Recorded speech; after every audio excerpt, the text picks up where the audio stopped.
Welcome to one India Telugu. భారత one day cricket లో విరాట్ కోహ్లీ శకం మొదలైంది. ధోని నుంచి కెప్టెన్సీ తీసుకున్న ఫస్ట్ మ్యాచ్ లోనే అదరగొట్టాడు విరాట్. అద్భుతమైన గెలుపు విజయ పరంపరను మొదలుపెట్టాడు. కొంతకాలంగా టెస్టులో అపజయం అన్నదే లేకుండా జట్టును నడిపిస్తున్న కోహ్లీ వన్డేల్లోనూ తనను తాను నిరూపించుకునేందుకు కసిగా ఉన్నట్లు కనిపిస్తున్నాడు. పుణె వన్డేలో ఇంగ్లాండ్పై కోహ్లీ పర్ఫార్మెన్స్, అతని బ్యాటింగ్ తీరు తనేంటో ప్రూవ్ చేస్తున్నాయి. 351 రన్స్ టార్గెట్ ఉంచి చేజింగ్లో 63 పరుగులకే 4 కీలక వికెట్లు పడ్డ కేదార్ జాదవ్తో కలిసి కోహ్లీ జట్టును విజయం ముంగిట నిలిపిన తీరుకు ఎవ్వరైనా సలాం చెప్పాల్సిందే. పూర్తిస్థాయి కెప్టెన్గా బరిలోకి దిగిన మొదటి మ్యాచ్లోనే కోహ్లీ సెంచరీ బాదాడు.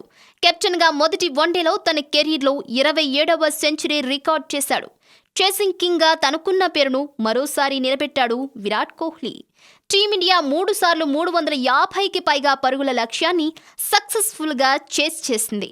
అందులో ప్రతిసారి కోహ్లీ కంట్రిబ్యూషన్ ఉంది. ఆ 3 సార్లు కూడా కోహ్లీ సెంచరీలు కొట్టాడు.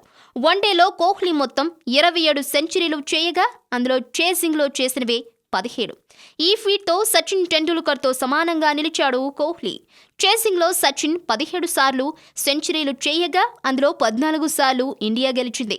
కోహ్లీ 17 సెంచరీల్లో 15 సార్లు జట్టును గెలిపించాడు. కొత్త సంవత్సరంలో కోహ్లీకి కొత్త బాధ్యత దొరికింది. వన్డే కెప్టెన్గా అదనపు భారం తన నెత్తిన పడినా కోహ్లీ బ్యాటింగ్పై ఎలాంటి ఎఫెక్ట్ కనిపించలేదు.